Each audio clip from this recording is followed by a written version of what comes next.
Барлығына сәлем, менің каналыма қош келдіңіздер. Бүгін өзбекский нағыз плов жасайтын боламыз. Бұл видеода күріштері қалай дара-дара болып пісетін, әрі пісірген уақытта пропорциясын қалай сақтау керектігін видеода айтатын боламын. Дәл осы рецептпен жасайтын болсаңыздар, пловыңыз мінсіз шығатын болады. Ең алдымен құрғақ қазанымызға 2 ожау сұйық майды құйып, 1 қасық тұзды саламыз, екеуін араластырамыз.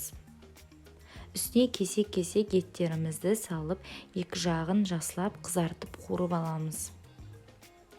1 килограмм сәбізімізбен 2 дана жуамызды, пиязымызды турап аламыз. Мен әдейі үлкен етіп пиязды турадым. Жақсылап қызарған етіміздің үстіне пиязымызды салып, алтын түсті болғанша осылай қуырып аламыз. Дайын болған сәбізімізді үстінен саламыз. Қалауыңыз бойынша бірден мейізбен куркума болмаса дәмдеуішті салып, дәл осы кезде бірден 1 литр қайнаған суды құямыз. Бұл кезде біз сәбізін қуырып алған жоқпыз, себебі сәбіз өзінің шырынын бөлетін болады және түсін де бөлетін болады. Судан осында көпіршіктер пайда бола бастағанда қақпағын жауып қоямыз.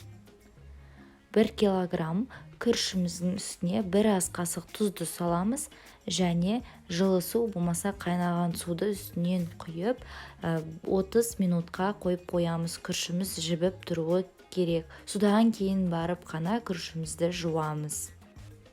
Мінекей, сәбіз өзінің шырынын бөлді, әрі өзі де жұмсарды.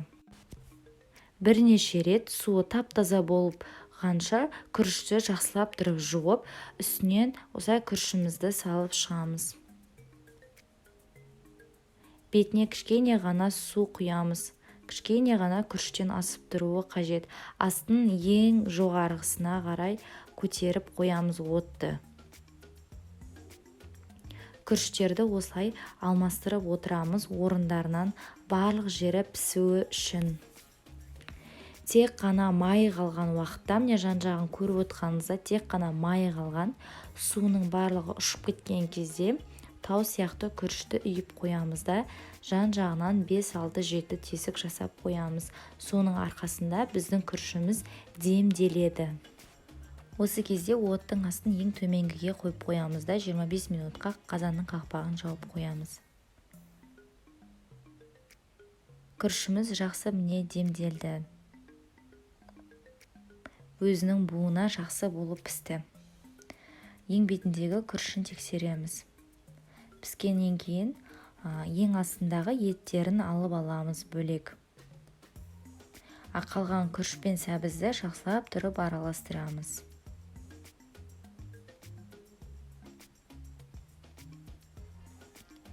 Кесек-кесек еттерімізді өз қалауыңыз бойынша турап, күріштің үстіне қойып ұсынсаңыздар болады. Дәл осы рецептпен жасап көріңіздер, мінсіз шығады және күріштеріңіз тірі болып, яғни шикі болып қалмайды.